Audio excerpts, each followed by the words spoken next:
Hi, I'm John Stevenson. We're going to be looking at the world of the Gospels.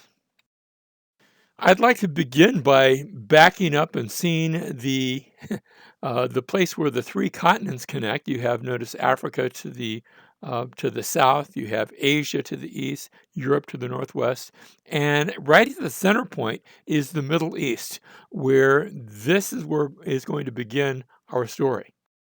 As we zoom on this, we see Assyria that comes in and takes captive the northern kingdom of Israel to the north of Jerusalem. They actually try to capture Jerusalem, but in 721 BC, the northern kingdom of Israel is taken into captivity. There will be no more Israel after this. Israel as a nation has ceased to exist. The little tiny kingdom of Judah to the south, with Jerusalem as its capital, is still there. And it's not long before Assyria itself is destroyed as a nation. A coalition of the Babylonians and the Medes, they come up against Assyria, and in the year 612 BC, Assyria itself, Nineveh falls. And the remnants of the Assyrians run to a place in the west called Carchemish with young Crown Prince Nebuchadnezzar, the Crown Prince of Babylon. His father's still alive at this point, hot on their heels. They call for reinforcements from Egypt, and a client pharaoh that they had placed on the throne by the name of Necho the Second. He comes to assist them, and this epic battle is fought at Carchemish, and Nebuchadnezzar ends up as the big winner. After this, Nebuchadnezzar comes down and captures Jerusalem. It's actually going to be three different deportations that take place. Initially, he captures Jerusalem and allows his king to stay there on the throne, taking only some hostages like Daniel and his three friends, Shadrach, Meshach, and Abednego. But then the city is taken a second time after they rebel against Babylon, and then a third time. Finally, in the year 586 BC, the temple is destroyed by the Babylonians. Like I said, 586 BC. Some of your textbooks might say 587. That's okay. I'm not going to quibble about the year. And it's at this time the temple is destroyed, and at this time the synagogue system begins to be born, where the Jews are no longer in their land. They no longer have a place of worship. They no longer have the temple. What are they going to do in a foreign land? And they develop this idea: we're going to get together. We don't have to go back to Judah, to Jerusalem. There is no Jerusalem to go back to. So instead, we're going to meet together in these localized places. Whenever there's at least 10 men, we'll meet. And the way what you call that is a synagogue, a coming together place where they'll come together to pray and to read the scriptures and to hear words of encouragement. It's not long before the Babylonian Empire and Babylon itself has itself been destroyed by another coalition, this time the Medes and the Persians, brought together under the leadership of one man. His name is Cyrus the Great. Cyrus the Great, once Babylon has fallen, he has now become the virtual, really, ruler of the world. And he gives permission for the Jewish people to go back to their land and to rebuild their temple. Now, not all of them do. Only a small group return, but they return and they begin the process of rebuilding. Meanwhile, Cyrus has died in battles to the east, and his son Cambyses has come to the throne. And not that Cambyses himself takes any special attention to what's going on in Jerusalem, but there are some political snags that come up, and the construction is ordered to be halted. So the temple begins to be rebuilt, and now it just sits there for a number of years, half finished, not able to be used as a temple. And finally, two prophets arise, Haggai and Zechariah, and we've actually got their writings, their books have become books in our Old Testament, and they prophesy and they urge construction to begin again, even though the Jewish people don't have authority, or they don't have permission from their Persian overlords. But they listen to the voice of the Lord and they begin, and automatically a report is generated all the way back to the Persian Empire, saying these Jews, they're revolting, they're rebuilding their temple without permission. And by this time, Cambyses has died, And there is a new Persian king on the throne, not the son of Cambyses, he didn't leave any sons, but instead a distant cousin by the name of Darius, and he's known in history as Darius the Great. And Darius the Great gives them permission to complete the temple. What he does, he says, I want an investigation. And the investigation shows that Cyrus the Great had initially given permission. And he says, oh, my distant uncle Cyrus gave permission. In that case, they can go ahead and do it. And not only that, we're going to help pay for it. And so permission is given to complete the temple. And it is completed right around the year 516 BC.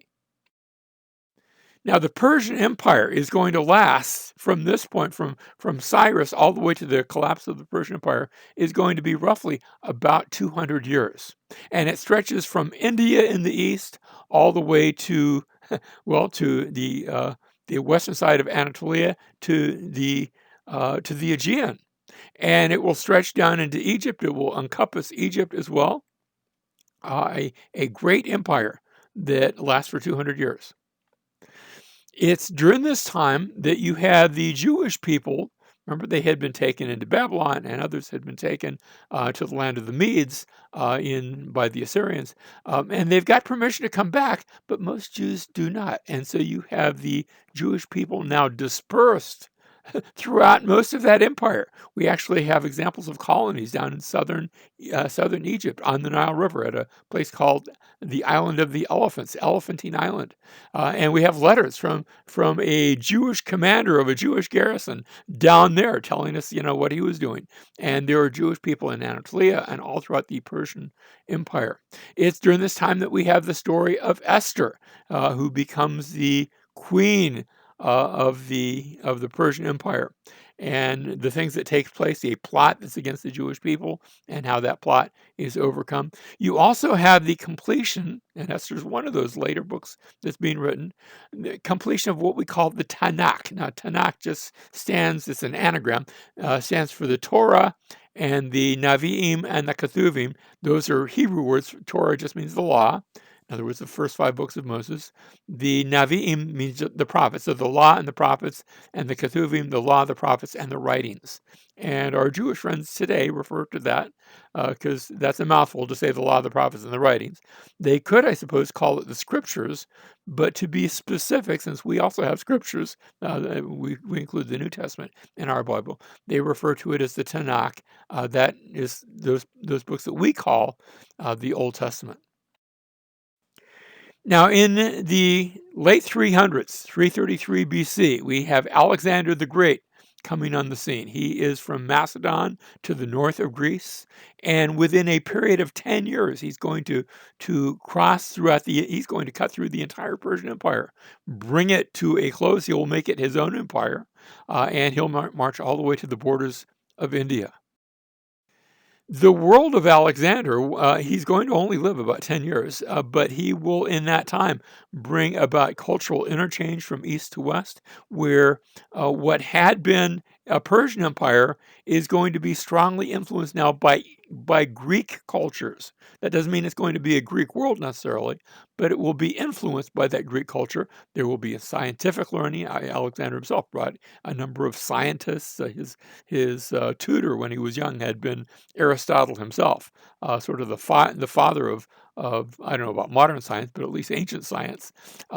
And so this process of Hellenization, now the word Hellenization, Hellas is just the Greek word for Greece. That's what they call their country. They don't call it Greece. They call it Hellas. And so Hellenization means that this Greek influence comes now over the entire ancient world from Egypt all the way to the borders of India. And the Greek language also becomes one of the common languages now, all throughout the ancient world. So that by the time we get to the New Testament, we're going to have the New Testament written in Greek. We're going to have people in Rome who are able to speak Greek. We're going to have people in Babylon that can speak Greek. People even in Israel who, some of them, not everybody, but some of them can speak Greek. And we have found ruins of signs that were at the entrance of the temple, warning that Jewish people only can go past that point. The signs are written in Greek. That tells you what languages they could speak and read. Now, as I said, Alexander dies after only 10 years. He's still a young man, about 33 years old. And as he lay on his deathbed, his generals gathered about him and asked, "To whom are you going to give your kingdom?" And he whispered out, "To the strongest." And what that means is that his death will see the advent of a power struggle between all of his generals.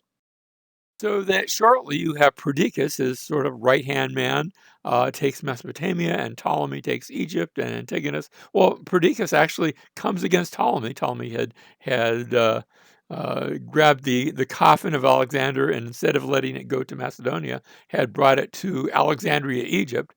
And Perdiccas comes against him and is defeated. And then all the others team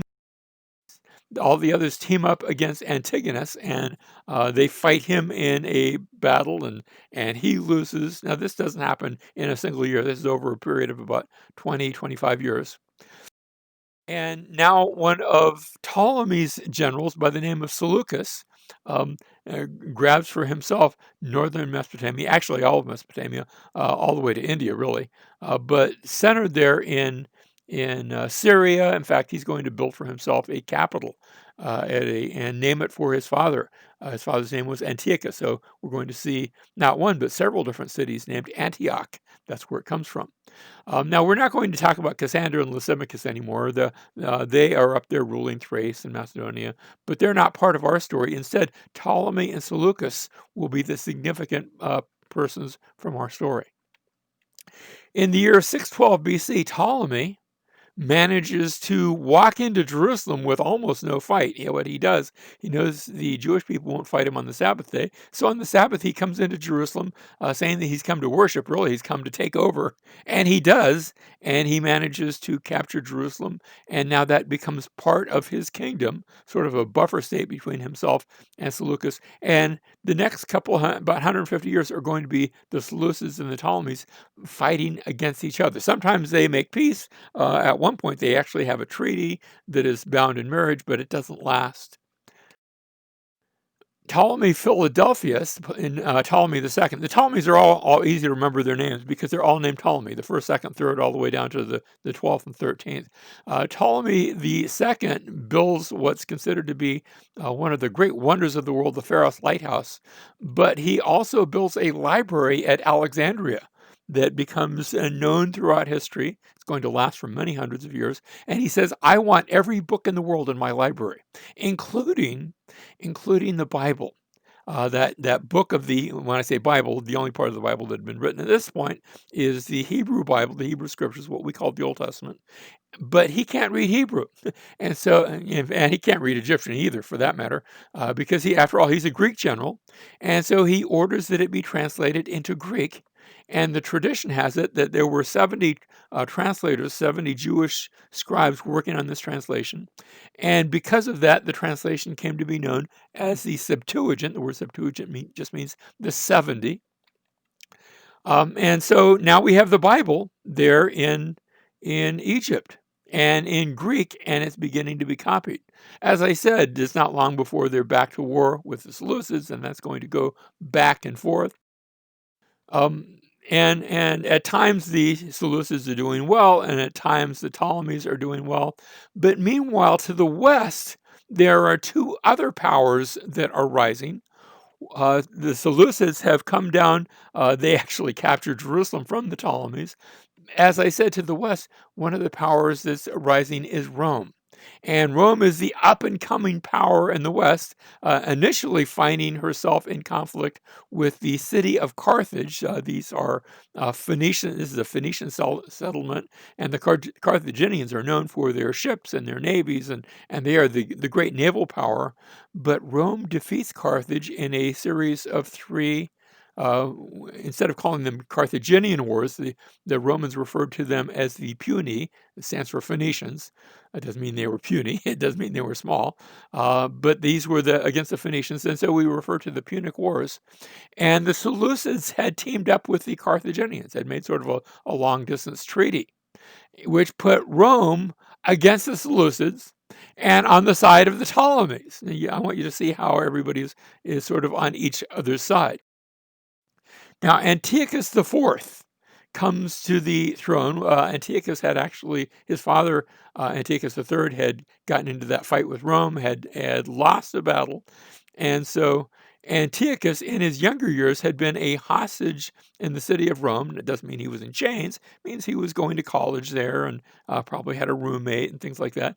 But he'd been a hostage in Rome. And when his father died, he escaped and returned home to now be the king of the Seleucid Empire. And he's looking to raise money because he decides he wants to go back to war against Egypt and maybe be another Alexander the Great. And in his quest to raise money, a Jewish renegade, a Jewish man, comes from the house of Tobias and says, "Look, if you'll make me high priest down there in Jerusalem, they have a lot of money in their treasury, and I'll go take the money and I'll just give it to you."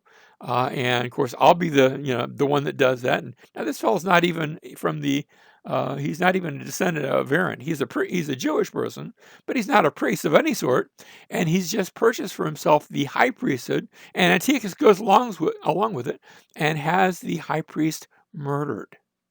And so that now Tobias and his family become the new priesthood. It's not going to last, but they're the priests for now. Does not endear himself to the Jewish people. And now Antiochus comes against Egypt, and in Egypt he wins, and he wins big. In fact, his armies are all the way up to the outskirts of Alexandria. They're just about to capture Alexandria, the capital of all of Egypt. Remember, it's a Greek capital because it's a Greek country at this point. Yes, there are Egyptians, but it's being run by the Greeks. And so Antiochus is about to win when out of the city of Alexandria comes a Roman representative. In fact, one story has it that it was his old college roommate from Rome that comes out to meet him. "Oh, I'm so glad to see you. Welcome. Can you step aside? I'm in the middle of finishing off Egypt." And this Roman representative says, "I'm sorry, Rome wants you out of Egypt. You have to leave. Go home." And Antiochus looks at him, "What do you mean Rome wants me out? The Roman Empire is not even here. There's no Roman armies here." And this Roman representative takes a little swagger stick that he's holding, a little branch or something, and he draws a circle around Antiochus on the sand and says, "Rome wants you out of Egypt. Go home right now." "Well, I'll think about it." "You can think about it all you want. Give me your answer before you step out of that circle." And Antiochus is rather embarrassed. This is quite a confrontation. He doesn't want to go to war with Rome. He's been to Rome. He has seen what Rome can do. And so he says, "Okay, I will leave." And he packs up his army and he leaves. Now, meanwhile, back in Jerusalem, a rumor has broken out. You know how we have Facebook and sometimes urban legends, and sometimes you find out that an internet rumor isn't true at all. Well, that's what's happened. Meanwhile, back in Jerusalem, an urban legend has come out that Antiochus died in Egypt. He hasn't died at all. He's very much alive. And when the Jewish people revolted, all of a sudden Antiochus shows up. And he very much alive, and he says, "The problem with all of you Jewish people is that you're Jewish. You need to become good Greeks." And so he imposes a series of regulations upon the Jewish people designed to put an end to their Jewishness. From now on, Jewish people cannot assemble for prayer, and observance of the Sabbath is forbidden, and possession of the scriptures is illegal, and circumcision is illegal. That was a sign of the covenant, but they're not allowed to circumcise their children anymore. The dietary laws are illegal. Everybody has to eat pork, and pagan sacrifices are mandated. And Antiochus has a statue of Zeus placed in the Holy of Holies in the temple. And of course, they don't know exactly what Zeus looks like, so they make it look like Antiochus. A statue that looks like Antiochus is in the Holy of Holies in the temple. Everybody has to worship that. Can I call it what the book of Daniel calls it? An abomination of desolation that is in the Holy of Holies. Not only that, but he sends his soldiers throughout all of the villages of Judah, going into each village, setting up an idol, an altar, killing a pig, and then having all the Jewish people participate in the sacrifice and in the pagan worship. And they come to this little village of Modin. It's to the west northwest of Jerusalem. And there's a priest that lives there, Mattathias, or Mattathias, however you pronounce his name. And that's the way I usually pronounce it, Mattathias.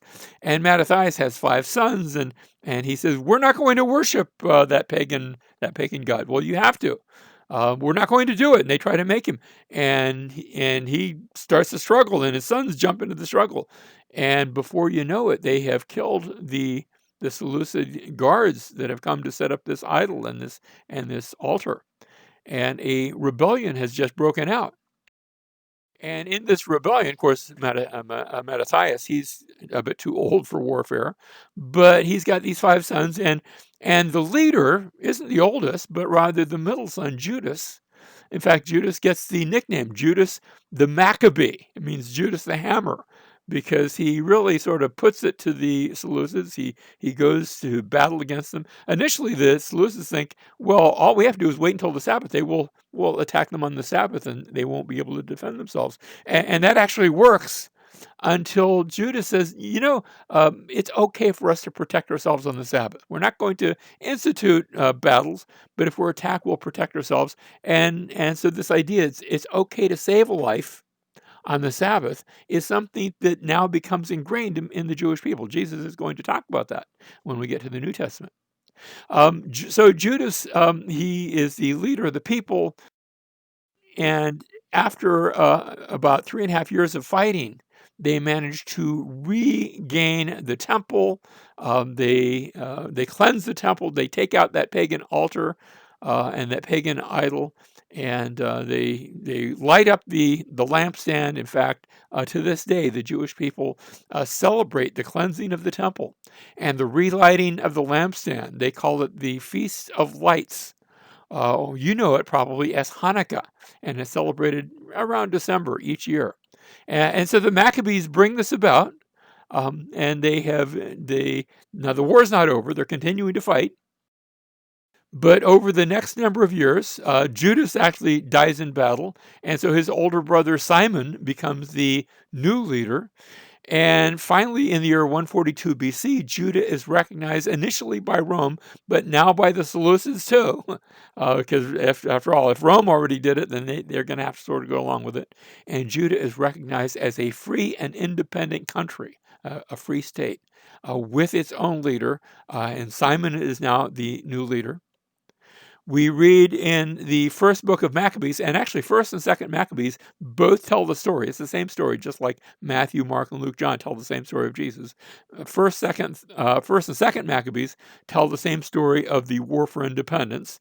And in First Maccabees 13:41, it speaks about how in the 170th year, the yoke of the Gentiles was removed from Israel. You say 170th year from what? Remember how I said in around 312, the Greeks from Egypt, the Ptolemies, had conquered Jerusalem, and from that time on, it had always been under somebody's thumb, but now it has become independent. The yoke of the Gentiles was removed from Israel, and people began to write in their documents and contracts in the first year of Simon, the great high priest and commander and leader of the Jews. So notice Simon has taken for himself the position of high priest. Now, that's sort of okay, because Mattathias was a priest himself, but he hadn't been from the family of the high priest. There was a high priestly family, the family of Zadok, going back to the days of David and Solomon, and they're not from that specific family, but at least they are priests, so they're taking for themselves the position of high priest, but also notice commander and leader of the Jews. Next, so he's become high priest, but then he is murdered by his son-in-law. Well, he has 3 sons. One of them is Mattathias Jr., but it's John Hyrcanus, one of those sons, who becomes now the new high priest. He becomes the new leader, and under his headship, he goes out and he conquers the neighboring kingdoms of Samaria and Galilee. Those are to the north, and Idumea to the south. And not only does he conquer them, but he forcibly has them convert to Judaism, that he has them become circumcised, and has them forcibly become converts. They're sort of told, you'll now be Jewish. And that's going to have a big impact. First of all, it's going to mean that Galilee is going to be Jewish. Samaria is going to be sort of Jewish. Idumea, you're actually going to have semi-Jewish people from Idumea, including somebody named Herod the Great. We'll see him in just a bit. And so you have the forced conversion of these conquered peoples. Now, it's around this time we have the rise of two new Jewish parties. First of all, there are the Hasidim. In fact, even today, you talk about the Hasidic Jews. Just the word just means the pious ones, and it's from this group that we're eventually going to see the Pharisees. The term Pharisee means the separated ones, who are sort of separated out, and they're trying to keep the law, and not just the law, the oral traditions, and the entire what we call the Old Testament. Meanwhile, there are also a group that tend to have been influenced more by Greek culture. It really swings very strongly in that way for a while. And it seems to be, now some people would argue against this, but it seems to be that from this group, you eventually have the Sadducees. And they're going to be very involved in the temple and the ritualistic worship. And as far as the Old Testament scriptures, they'll say those are nice books, but the only books we really care about are the first 5 books of Moses. And the other books, well, they're okay, but they're not authoritative for us. So 2 different views of the scripture and 2 different views on quite a number of things. These 2 Jewish parties. There'll be other parties around too, but these are the ones that are coming about at this time. Now, we left off with John Hyrcanus, but he has 2 sons. Aristobulus is the older, and Alexander Janus is the younger. And Aristobulus not only becomes a high priest, but he takes for himself the title, not just leader, but he takes for himself the title of king. And in that, a number of the Jews get very upset with him, because the high priest is not supposed to be the king. The king's supposed to be, remember, the king back in David's day was from the tribe of Judah. And he's not from the tribe of Judah, he's from the tribe of Levi. And you're not supposed to be both king and high priest. That just doesn't sit well with everyone. He imprisons his mother and this brother, as well as some others. So he's really trying to grab power for himself. He also takes for himself a wife by the name of Salome Alexandria. And then once she has married him, he dies. And now she has no children by him. And so her brother takes her. Remember, under the Levirate marriage, if a wife of a Jewish person had no children, then the younger brother was supposed to come and take her as his wife, and bear sons that would be legally the descendants of that older one, so that the family inheritance wouldn't come about.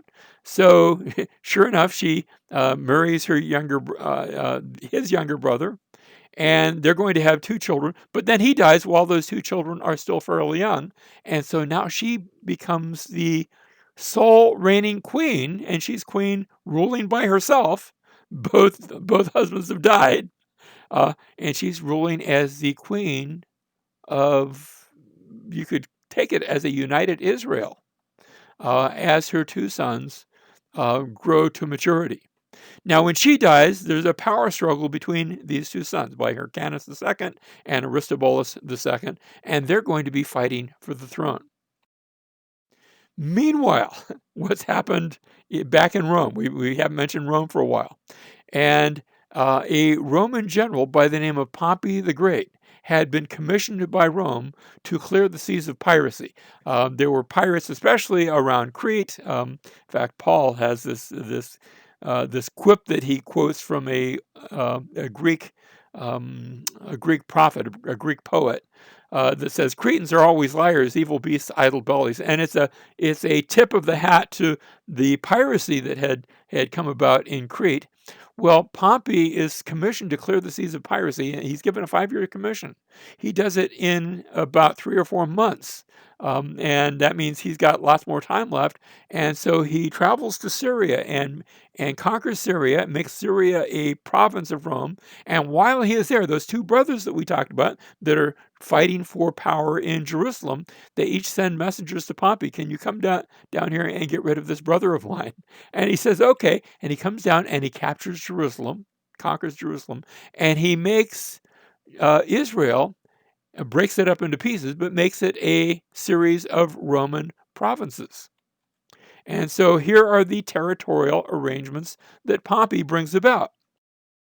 Here's our map of Israel. We have Judea. They'd called it Judah before, but now it's going to be called Judea, probably just the Roman way of saying it. Or to the north of that, you have Samaria, and then Galilee to the north of that. The word Galilee just means circle. You also have the Decapolis on the east side of the Jordan River.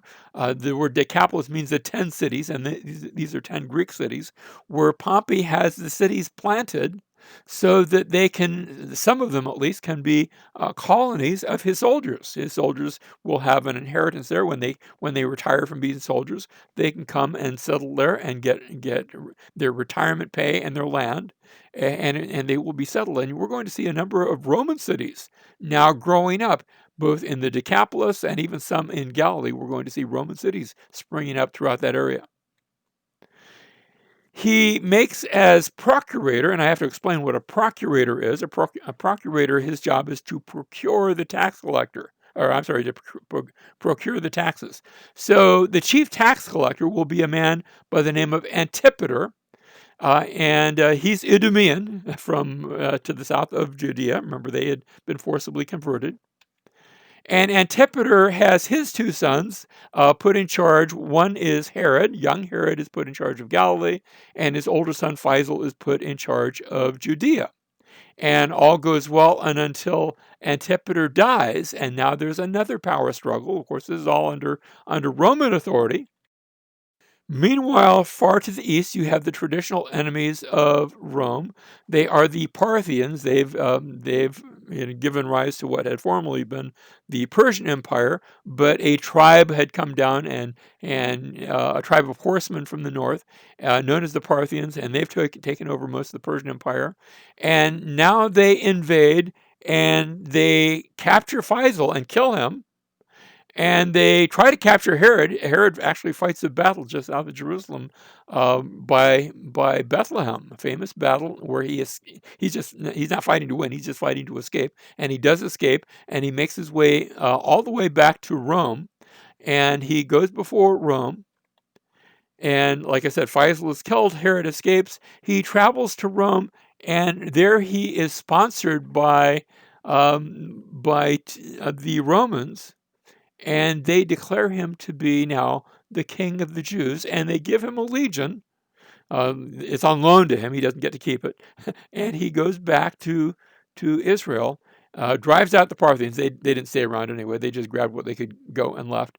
But he recaptures now Israel and Jerusalem, and he will now set himself up, beginning in 37 BC, to be the king of the Jews. Now, he's been pronounced that in the year 40, but it takes him a couple of 3 years to get back in power, to literally have the country back there.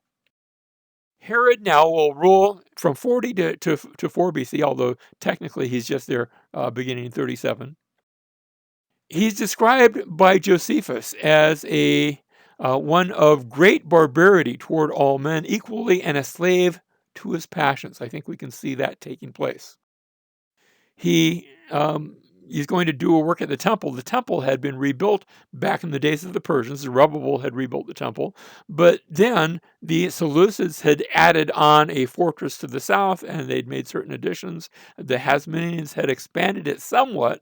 Herod is going to take that and expand it, greatly to the north, to the south, to the east, to the west. It's going to be, he's actually going to take the temple itself and tear it down, not like with a wrecking ball, but he will disassemble it and then rebuild it so that it will be much greater and much bigger and much more wonderful. He will also build on the north side of the temple complex a fortress which he will name after his benefactor back in Rome, Marcus Antonius, and so it's called the Antonia Fortress. Let's look at a model of that. Notice you see the temple in the foreground and then the Antonia Fortress off there to the right with its four great towers, and from there they could overlook and see into the temple complex.